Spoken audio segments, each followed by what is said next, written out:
Hello students, welcome to my channel blooming birds. आज हम class 7th का lesson number 13 Marathi विषय का करने वाले हैं। वो है अदला बदल। ठीक है। होळीचा सण होता, सायंकाळची वेळ होती. गावातली काही मुले निंबाच्या झाडाखाली जमली होती. एकमेकांवर धूळ उडवत खेळत होती. होली का समय था, होली का त्यौहार था, शाम का समय था। गांव के सभी बच्चे एक झाड़ के नीचे जमा होते हैं, एकमेक पे धूल उडा रहे थे. अमृत व इसाब या दोघांची घट्ट मैत्री होती. ते दोघेही तेथे हातात हात घालून आले व त्यांच्या बरोबर खेळू लागले. अमृत और इसाब ये दो बच्चे थे, वो दोनों बहुत अच्छे फ्रेंड्स थे.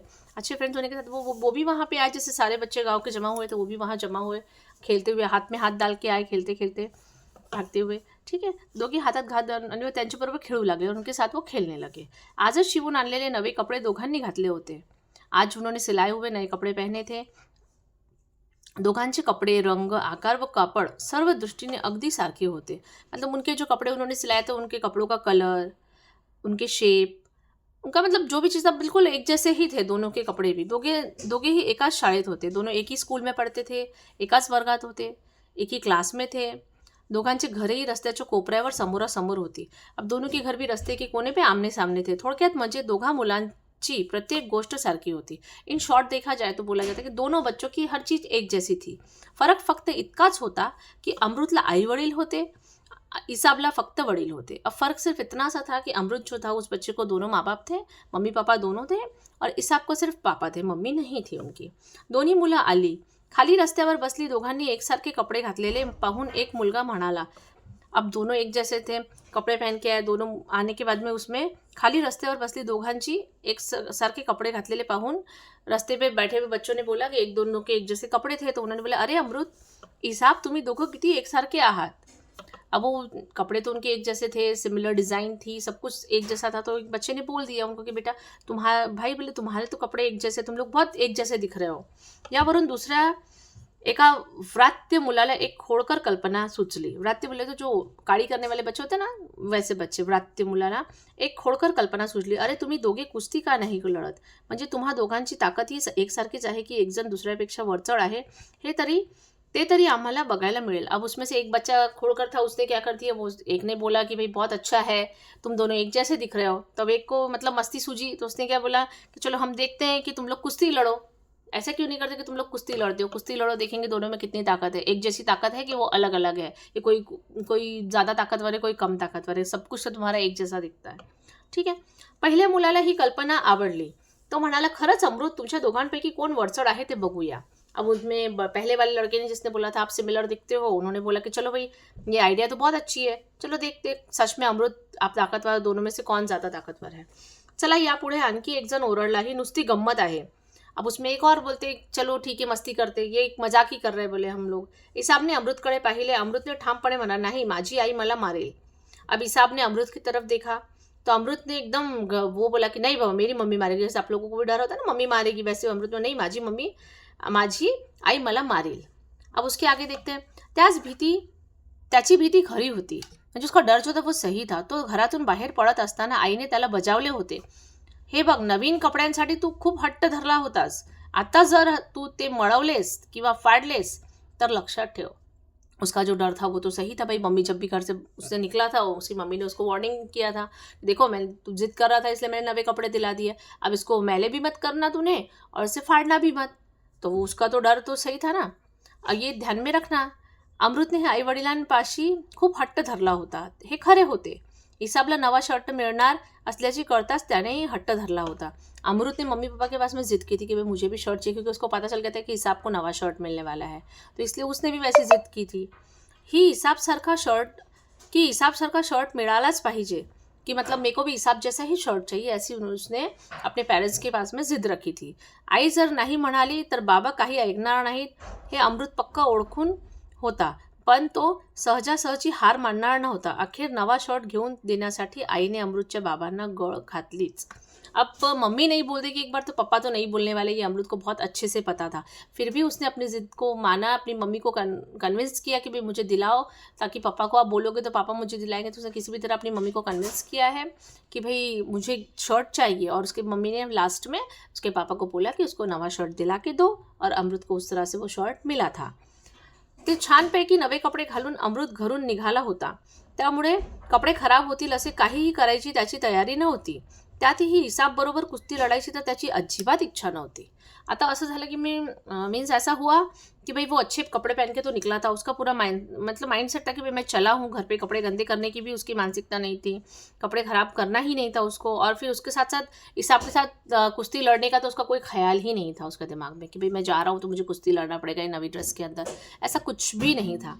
ओके. त्या मुलाच्या तावडीतून सुटायची अमृतने खूप धडपड केली आणि म्हणाला, हे बघ केशव, माझी कुस्ती खेळायची मुळीच इच्छा नाही, सोड मला. अब उन बच्चों के उसमें से तावड़ी बोले तो उनके अपन बोलते हैं ना कि पकड़ से छूटने के लिए उसने सोचा कि भाई पकड़ बोले तो उसको पकड़ के नहीं रखा था, जस्ट ऐसे अपन जब बैठते हैं 4 लोग अपन दोस्तों के अंदर तो अपन जैसे बंद से जाते हैं ना कि इनके अंदर बैठे हम लोग, तो वैसे पकड़ से छूटने के लिए उसने बहुत कोशिश की अमृत ने, बट वो छूट नहीं पाया. उसने केशव को बोला भी, हे बघ केशव, माझी कुस्ती खेळायची इच्छा नाही आहे, मेरे बिलकुल भी मुळीच इच्छा नाही आहे खेळणे की, मुझे छोड़ दे. पण तो त्याला जाऊ देईना. त्याने अमृतला जमिनीवर ढकलले. बाकीची पोरं गमतीने ओरडली. अमृत हरला, केशव जिंकला. केशव जिंकला, हुर्रे हुर्रे. ऐसे अब उसने क्या किया, केशव को बोला मुझे छोड़ दे, मैं नहीं खेलना चाहता वो सब चीज़ें, मतलब कुश्ती नहीं खेलना है. लेकिन केशव ने क्या किया, उसको ज़मीन पर ढकल दिया. अब बाकी जो बच्चे वहाँ थे आसपास वो तो मज़े ले रहे थे. उन्होंने बोला अरे केशव जीत गया, अमृत हार गया, केशव जिंकला. उन्होंने नारे लगाना शुरू कर दिए, हुर्रे हुर्रे, केशव जीत गया. ऐसा हो गया. अब इसाबले हे सहन नाही झाले. त्याचा पारा चढ़ला. त्याने केशवचे हाथ धरून म्हटले, चल ये मी तुझ्याबरोबर कुश्ती लड़तो. अब उसके दोस्त के साथ में ऐसा हो रहा था तो हिसाब से वो देखा नहीं गया. हिसाब से देखा नहीं, उसका पारा चढ़ गया, म्हणजे उसको गुस्सा आ गया. तो केशव ने उसका हाथ पकड़ा और बोला चल ये मी तुझ्याबरोबर कुश्ती खेळतो, लड़तो म्हणजे. तो बोले वो बोले चल मैं तेरे साथ कुश्ती लड़ता हूँ. तो अमृत के साथ में तो नहीं, अब लड़ाई होने लगी केशव की किसके साथ, हिसाब के साथ में. केशव घुटमळला पण बाकीच्या मुलांनी त्याला चिथावले. म्हणजे केशव जो था उसका दम परेशान हो गया, वो लड़ने गया तो घुटमळला म्हणजे एकदम दम घुटे जैसा हो गया. पण बाकीच्या मुलांनी त्यांना चिथावले. दोन्ही मुले परस्पर भिड़ली. अब वो लोग ने पीछे थोड़ा सा टेंशन में आ गया था केशव कि भाई जैसे हिसाब ने बोले चल मैं बताता हूँ. तो होता है ना कभी कभी एक पावरफुल इंसान मिल जाता है तो इंसान थोड़ा सा कन्फ्यूजन में आ जाता है या डर सा जाता है, वैसा घुटमळला तो. पण बाकीच्या मुलांनी त्याला चिथावले. दोनों मुलं परस्परांनी भिड़ली. अब बाकी जो बच्चे थे पीछे से सपोर्ट करते, अरे यार लड़ लड़ ऐसा वैसा जो भी. तो दोनों बच्चे जो थे वो लड़ने लगे. हिसाब ने पेच घालून केशवला चित्त केले. हिसाब ने उसको पेच डाल के गिरा दिया, चित्त केले. आता कुठे मुलांच्या लक्षात आले की गम्मत म्हणून सुरू केलेले खेळाला भलतेच गंभीर वळण लागले आहे. बच्चों के ध्यान में थोड़ी ना आया था कि भाई ये मजाक करके जो शुरू किया था हमने, एक मजाक में जो खेलने वाले थे, वो जो गेम थी वो इतनी हॉरिबल होती जा रही है, इतना सीरियस वळण ले लिया उसने, मतलब मोड ले लिया है.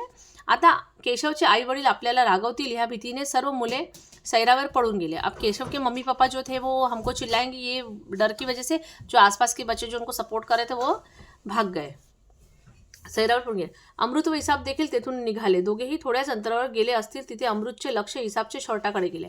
अब अमृत और हिसाब भी वहाँ से निकल गए, केशव भी अपनी जगह चला गया. अब थोड़ी देर हो गए, अमृतचे लक्ष हिसाबचे शर्टाकडे गेले. अब अमृत ने देखा कि अरे हिसाब के शर्ट पे ध्यान गया उसका, तो त्याचा खिशा फाटला होता. भीतीने दोघांचे पाय जमिनीला खिळले. भीतीने मुलांच्या पोटात गोळा आला. पुढ्यात काय वाढून ठेवले आहे याची त्यांना कल्पना ना आली. या शर्टासाठी हिसाबच्या वडिलांनी सावकाराकडून पैसे कर्जाऊ घेतले होते. कापड निवडण्यात आणि शर्ट शिवून घेण्यात खूप वेळ खर्ची घातला होता. अब ऐसा हुआ था कि जो शर्ट हिसाब ने पहना था वो शर्ट खरीदने के लिए उसके पापा ने सावकार से पैसे कर्ज लिए थे. बहुत कपड़ा चूज़ करना, फिर उसको सिलवाना, इसमें बहुत एफर्ट्स थे उनके पापा के. अब उनको टेंशन आ गया कि भाई इसका शर्ट तो फट गया है. अमृत ने देखा तो वो सब सारी चीज़ें उनके दिमाग में होने और वो स्ट्रेस में हो गए. अचानक अमृतला एक कल्पना सुचली. त्याने हिसाबला बाजूला ओढून नेले. स्वतःची शर्टाची बटणे काढत अमृत म्हणाला, चल लवकर काढ तुझा शर्ट, हा माझा शर्ट घाल. अब अमृत को तो आइडिया गया, तो अमृत ने क्या किया कि चलो तुम तुम्हारा शर्ट, हिसाब को बोलता है कि तू तेरा शर्ट निकाल, मेरा पहन ले, मैं तेरा शर्ट चेंज कर लेता हूँ, मी तुझा शर्ट घालीन. अमृतने उत्तर दिले. हिसाबचे शर्टचे बटन काढू लागला. शर्टाची अदलाबदल. पण त्यांनी काय होणार, तुझे बाबा तुला मार देतील. अब ऐसा था कि अगर वो चेंज करता है तो अब हिसाब तो बच जाएगा, बट मार कौन खाएगा, अमृत, राइट, क्योंकि उसके पेरेंट्स उसको मारेंगे.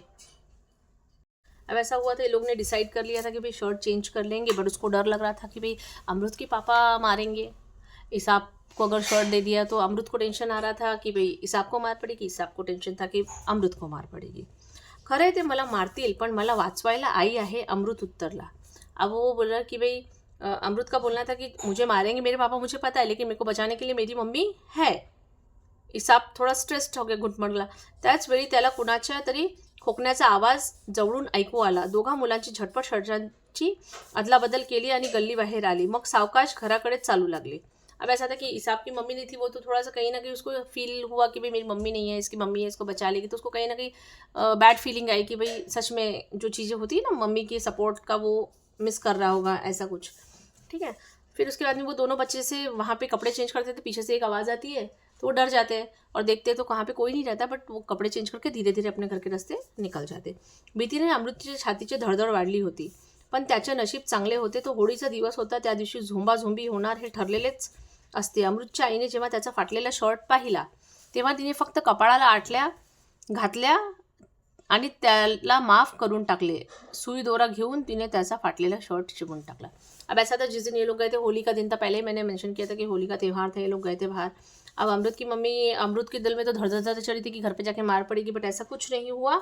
उसके नसीब अच्छे थे और होली का दिन होने की वजह से मस्ती चलती रहती है. उसकी मम्मी को पता था, जैसे अमृत घर पे गया उसकी मम्मी ने उसका फटा हुआ शर्ट देखा, उसकी मम्मी ने थोड़ी माथे पे शिकन आई, अरे यार जैसे कि मम्मी लोग बोलते हैं ना, अरे कर दिया इसने ऐसे, तो कपाळ फक्त आटल्या घातल्या आणि मग उसको उसकी मम्मी ने माफ़ कर दिया.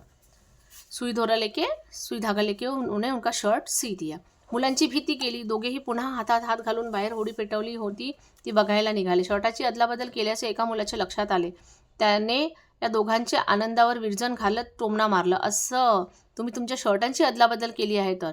अब वो लोग फिर से चले गए मस्त बाहर. वो सी तो लिया, शर्ट वगैरह पहन के वापस होली जली, वो लोग वापस गए. तो उसमें से एक बच्चे के ध्यान में आ गया कि इन्होंने शर्ट अदली बदली कर दी है. तो उसमें अरे असं तुम दोनों ने शर्ट अदला बदली कर ली. अब आता ही गोष्ट आपल्या वडिलांच्या कानावर जाईल ह्या धास्तीने दोन्ही मुलं आपापल्या घराकडे धावली. अब उनको डर था कि भाई अपने पेरेंट्स के कान पे जाएंगी पापा के, तो वो दोनों अपने अपने घर पे भाग गए. इसाबचे बाबा अंगणात खाटेवर बसले होते. त्यांनी दोन्ही मुलांना हाक मारली. अरे असे मित्रांपासून पळताय का, या इकडे माझ्यापाशी बसा माझ्यापाशी. अब उनके इसाब के पापा ने देख लिया कि भाई वो दोनों बच्चे भाग रहे हैं दोस्तों से डर के, या दोस्त उनके पीछे या दोस्तों, तो उसके पापा ने बोला अरे दोस्तों से ऐसे थोड़ी ना भागा जाता, आओ मेरे पास यहाँ बैठो करके, मेरे पास आके बैठो. त्यांनी अमृतला हाक मारली. त्याला बरोबर घेऊन थेट त्याच्या घरी गेले. त्यांनी अमृतच्या आईला हाक मारली. ती घरातून बाहेर आली. हसन म्हणाले, भाभी आजपासून तुमचा हा अमृत माझा मुलगा बरं का. अब ऐसा हुआ कि उसकी मम्मी को आवाज़ दिया, उन लोग गए, अमृत को आवाज़ दिया उन्होंने और उसको लेके उसके मम्मी के पास गए. उनके घर में आवाज़ दिया कि भाभी जी आज से ये जो आपका लड़का है अमृत, ये मेरा बच्चा. ती हसत म्हणाली, काय झालं हसनबाई, अहो तुम्हाला एका मुलाकडे बघायला होत नाही तर त्या दोघांकडे कसं बघणार. उनका बोला था अरे तुम एक बच्चा तो ध्यान नहीं दे पाए तो दूसरे को कैसे देखोगे, दो बच्चे. भाभी अमृतसारखी एकच काय अनेक मुलं असली तर त्या सर्वांना वाढवायची माझी आजपासून तयारी आहे. हसनबाई भाऊकपणे दाटून आलेल्या गळ्याने म्हणाले. अब वो बोले कि भाभी अमृत जैसा बच्चा रहे एक क्या तो मैंने और कई सारे बच्चे पाल सकता हूँ, है ना, अमृत जैसे बच्चे हो. तो हसन भाई जो एकदम भावुक हो गए और उन्होंने गला ऐसा भर गया उनका बोलते समय. हसन भाई बहिणींना म्हणाले, या मुलांनी गल्लीत शिरताना मी बघितलं होतं, ती काय करतायत हे बघण्यासाठी मीही तिथे गेलो. अब इन दोनों बच्चों को बोलते मैंने गली में जाते हुए जहाँ पे उन्होंने शर्ट एक्सचेंज की थी वहाँ ये दोनों बच्चे गए थे और हमने सुना था कि वहाँ पे किसी की आवाज़ आई, तो बच्चों को दिखा तो नहीं कौन था, बट वो शायद हसन के, इसमें बताया गया कि वो हसन के पापा थे. उन्होंने देख लिया था बच्चों को गली में जाते हुए शर्ट एक्सचेंज करते भी मोस्ट ऑफ द टाइम उन्होंने देख लिया आहे. इसमें हसनबाई काय सांगत आहे हे ऐकायला शेजार पाजारच्या बायकाही तिथे जमल्या. या मुलांनी आपापल्या शर्टांची अदलाबदल कशी केली हा प्रसंग सांगायला हसनबाई फार वेळ लागला नाही. ते सांगून ते पुढे म्हणाले, इसाबनं अमृतला विचारलं की तुझ्या बाबांनी तुला मारलं, तर यावर अमृत काय म्हणाला ठाऊक आहे. तो म्हणाला, मला वाचवण्यासाठी माझी आई आहे. किती खरं आहे. अमृतच्या आई उत्तरानं माझ्यात बदल केला आहे. महत्त्व कशाला आहे हे त्याने मला शिकवलं. अमृत व इसाबचे परस्परांवरील प्रेमाची गोष्ट ऐकून सर्वजण हेलावून गेले. अब वो हुआ कि भाई स्टोरी में उसके पापा ने सब देख लिया कि अमृत ने चेंज किया और अमृत ने क्या बोला उसको, हसन को, कि भाई बेटा अगर मेरे को मार पड़ेगी, मेरे पापा मारेंगे तो मेरी मम्मी बचा लेगी. ये सब चीज़ें उन्होंने सबको बताई, उनकी मम्मी को बताई. और फिर तुझ्या बाबांनी मारलं तुला तर यावर अमृत काय म्हणाले, ये सारी चीज़ें उन्होंने उसके मम्मी को बताई. उनके आंसर से वो बहुत भावुक हो गए और उन्होंने बताया कि मेरे को समझ में आया कि महत्व किसका है.